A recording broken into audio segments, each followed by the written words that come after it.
Barry's father had been bred, like many other young sons of a genteel family, to the profession of the law. And there is no doubt he would have made an eminent figure in his profession, had he not been killed in a duel. This is Barry Lyndon, a film directed by Stanley Kubrick. Right away, you might notice something peculiar about the cinematography. A slow, quiet, long shot. Stanley Kubrick is known for his meticulous composition of the camera, from camera angles to lighting to even actor placement. And these elements were never random, they were crafted specifically to make you feel something, while also forming a cinematic style that sticks with you long after the movie's over. Keep the video rolling. Keep video rolling. Reduce the smoke a little, Alan. Reduce the smoke a little bit, Alan. Okay, turn over. Okay, turn over. right, Roll video and action, Shelley. This clip offers a glimpse into Kubrick's perfectionism. He was obsessive in every one of his films. Scenes were shot dozens, even hundreds of times to get exactly what he wanted. Every cue, every camera movement was under Stanley Kubrick's control.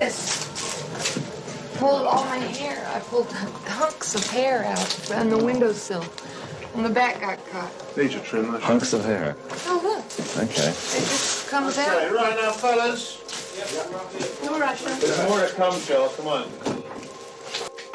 Take Shelley Duvall, for instance. Kubrick cast her in The Shining specifically because of her vulnerability. Then he emotionally and mentally pushed her to the edge to pull out the performance he envisioned. To Kubrick, achieving this perfect performance was worth the emotional toll it had on others. This need for control didn't come out of nowhere. Kubrick's creative journey began with photography. At age 13, he was gifted a graphics camera which sparked his interest and led him to join his school's photography club. That experience he learned at such a young age gave him the fundamentals of visual storytelling, especially symmetry. Kubrick often used symmetry to create a sense of control, unease, and artificiality. Take this shot from The Shining, for example. A perfectly symmetrical hallway with the Grady twins standing dead center. Then suddenly it cuts to a horrific asymmetrical image of their murder.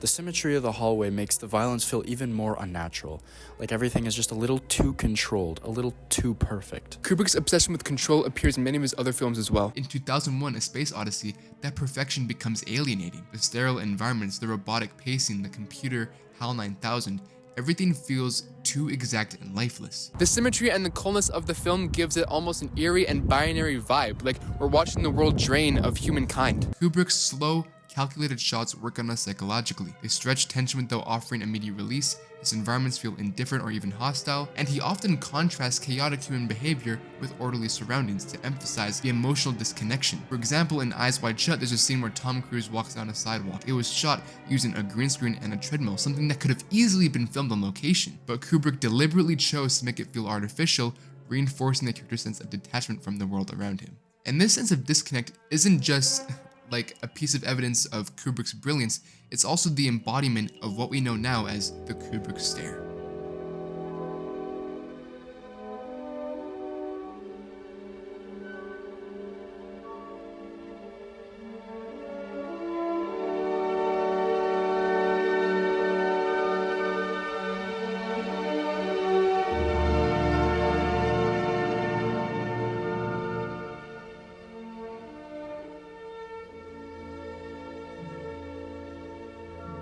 A dead-on, emotionless gaze, usually after something traumatic happening, capturing the exact moment a character mentally separates from reality. It's chilling, it's iconic, and it's pure Stanley Kubrick.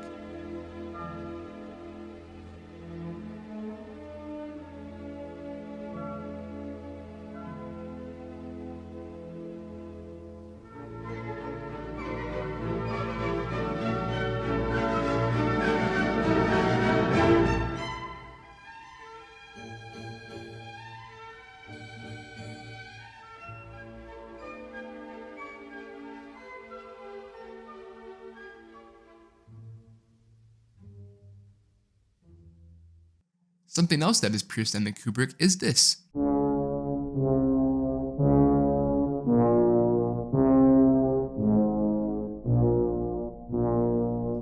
his sound design. Sound design, we feel, in film is often overlooked. It's not just there to support the visuals, it's there to shape the entire experience. And Kubrick knew exactly how to use it to set the tone and build the atmosphere. This one scene of Danny riding through the hallway is a perfect demonstration of that.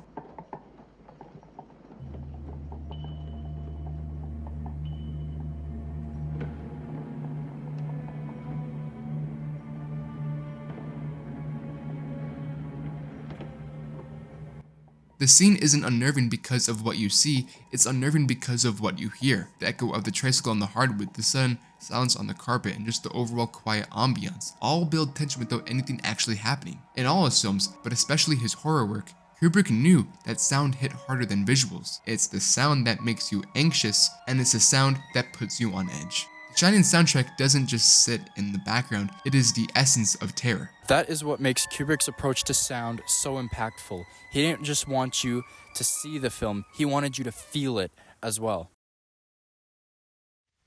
Kubrick's films are unforgettable, mostly because of how much control he had over every detail. He made some of the most famous, respected, and talked about movies in cinema, each one carefully planned and powerfully made. His perfectionism helped him create these amazing films, but it also came with a cost. The way he worked pushed limits, not just in filmmaking, but with the people around him. And some of those methods he did definitely are not okay. His legacy is complicated, and for some even controversial, but no one can deny the impact he had on cinema. Whether you admire or criticize how he worked, one thing is true. His films weren't just watched, they were experienced, and those who experienced it never forgot it.